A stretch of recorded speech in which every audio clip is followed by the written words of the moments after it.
Hi hello, പുതിയൊരു വീഡിയോയിലേക്ക് എല്ലാവർക്കും സ്വാഗതം. എല്ലാവർക്കും സുഖമാണെന്ന് വിചാരിക്കുന്നു. ഞങ്ങൾക്കും ഒരുവിധം സുഖം തന്നെ. അപ്പോൾ വീഡിയോയിലേക്ക് പോവാം. ഇന്നത്തെ വീഡിയോയിലും ബിഗോണിയ ചെടിയുടെ പരിപാലനത്തിനെ പറ്റിയാണ്. അത് നടുന്നതും അതിന് വേണ്ടുന്ന കാര്യങ്ങളും ഒക്കെ കെയറിങ് മൊത്തത്തിൽ ഞാൻ പറയുന്നുണ്ട്. അപ്പോൾ ഇത് നല്ല ഭംഗിയുള്ളൊരു ബിഗോണിയാണ്. നാടൻ വെറൈറ്റിയൊക്കെ ആണെന്ന് തോന്നുന്നു. എനിക്ക് അങ്ങനെയൊന്നും പറയാൻ എനിക്കറിയത്തില്ല. ഇതിൻ്റെ ഓരോ വെറൈറ്റികളുടെ പേരൊന്നും എനിക്കറിയത്തില്ല. പക്ഷേ എൻ്റെ കയ്യിൽ കുറച്ച് വെറൈറ്റികളുണ്ട്.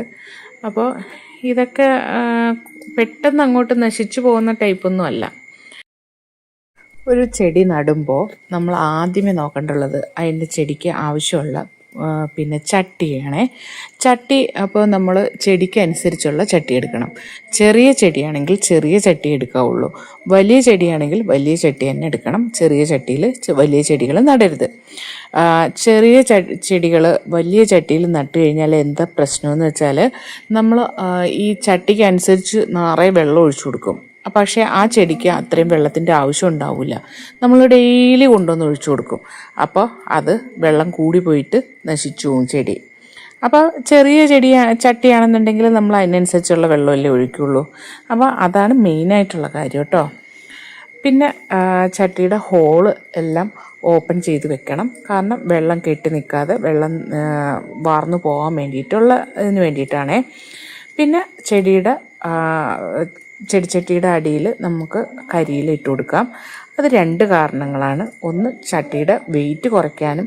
രണ്ട്, അത് കുറച്ച് കഴിയുമ്പോൾ ഈ കരിയില ദ്രവിച്ച് വളമായി മാറുകയും ചെയ്യും.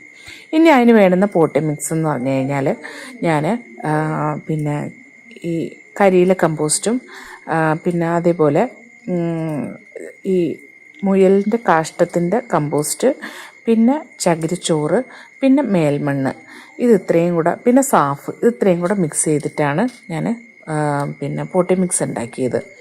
അപ്പോൾ ഇത് നല്ല പൊടിയായിട്ടുള്ള പോട്ടി മിക്സാണ്. ഈ ചെടിയുടെ വേരുകളെന്ന് പറഞ്ഞു കഴിഞ്ഞാൽ വളരെ നേർത്ത വേരുകളാണ്. പക്ഷേ അത് ചട്ടിയിൽ നിറയെ വളരുകയും ചെയ്യും. അപ്പോൾ ഇതിന് അങ്ങനത്തെ പൊടിയായിട്ടുള്ള പോട്ടി മിക്സ് വേണം കൊടുക്കാനുള്ളത്. എന്നാലേ ചെടി നല്ല ഹെൽത്തി ആയിട്ട് വളരുള്ളൂ. അപ്പോൾ ഞാൻ ചട്ടിയിൽ മറ്റേ പഴയ ചട്ടിയിൽ നിന്ന് എടുത്തിട്ട് ഈ പുതിയ ചട്ടിയിലേക്ക് മാറ്റി കുറച്ച് അതിൻ്റെ വേര് ഇളക്കി കളയാതെ തന്നെ കുറച്ച് പോട്ടി മിക്സ്, പഴയ പോട്ടി മിക്സ് അതിനകത്ത് തന്നെ വെച്ചു. അത് കഴിഞ്ഞിട്ട് ബാക്കി പോട്ടി മിക്സ് വെച്ച് നിറച്ചു. ഇനി സൂര്യപ്രകാശം നേരിട്ടടിക്കുന്ന സ്ഥലത്ത് വെക്കരുത്. കാരണം ഈ ഇലകൾക്ക് സൂര്യപ്രകാശം താങ്ങാനുള്ള ശക്തിയില്ല, അത് കരിഞ്ഞു പോവും. അപ്പോൾ ഈ ചെടിയൊക്കെ ഒരു ഭംഗി ഉണ്ടാവില്ല. പിന്നെ വളർച്ചയും മുരടിച്ചു പോവും. അതുകൊണ്ട് സൂര്യപ്രകാശം ഒരു ഷെയ്ഡിൻ്റെ അടിയിൽ മാത്രമേ വെക്കാവുള്ളൂ. അടുത്തത് വെള്ളം കൊടുക്കുന്നതാണ്. വെള്ളം കൊടുക്കുന്നത് ഈ പറയുന്ന കണക്ക് നമ്മൾ ശ്രദ്ധിച്ചിട്ട് വേണം ചെയ്യാനുള്ളത്. വേനൽക്കാലം ആണെന്നുണ്ടെങ്കിൽ നമുക്ക് ദിവസത്തിൽ ഒരു പ്രാവശ്യം ഒഴിച്ചു കൊടുക്കാം. മഴക്കാലം ആണെന്നുണ്ടെങ്കിൽ നമ്മൾ 2 ദിവസം കൂടുമ്പോഴൊക്കെ ഒഴിച്ചു കൊടുത്താൽ മതിയാവും. കാരണം ഇതിനകത്ത് ചകിരിച്ചോറൊക്കെ ഉള്ളത് കൊണ്ട് അതിനകത്ത് ഈർപ്പം നിൽക്കും. അപ്പോൾ അതുകൊണ്ട് അത്രയും നമ്മൾ ശ്രദ്ധിച്ചിട്ട് വേണം ഒഴിച്ചു കൊടുക്കാൻ. ഇനി ഇതിൻ്റെ തൈകൾ ഉണ്ടാക്കുന്നതെന്ന് പറഞ്ഞാൽ ഇപ്പോൾ ഇത് കണ്ടില്ലേ, ഇതിൻ്റെ ചോട്ടിൽ നിന്ന് തന്നെ ഒടിച്ചെടുത്തിട്ട് തൈകൾ നമുക്ക് മാറ്റി നടാവുന്നതാണ്. പിന്നെ രണ്ട് നമുക്ക് ഇതിൻ്റെ ഇലകൾ ഒടിച്ചിട്ട് അത് മണ്ണിലോ ഒക്കെ വെച്ച് തൈകൾ ഉണ്ടാക്കാം. പിന്നെ 3 എന്ന് പറഞ്ഞു കഴിഞ്ഞാൽ പിന്നെ വെള്ളത്തിൽ ഇലകളിട്ടിട്ട് അങ്ങനെയും തൈകൾ ഉണ്ടാക്കാം. പിന്നെ വളം നമുക്ക് ജൈവസ്ലറികളോ അല്ലെന്നുണ്ടെങ്കിൽ 19 ഒക്കെ ഇട്ട് കൊടുക്കാം.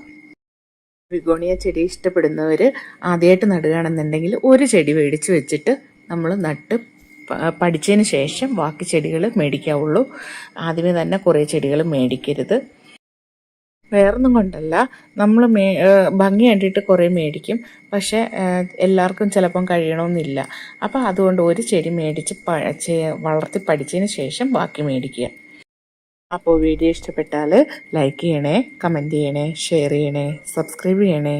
Okay, thank you.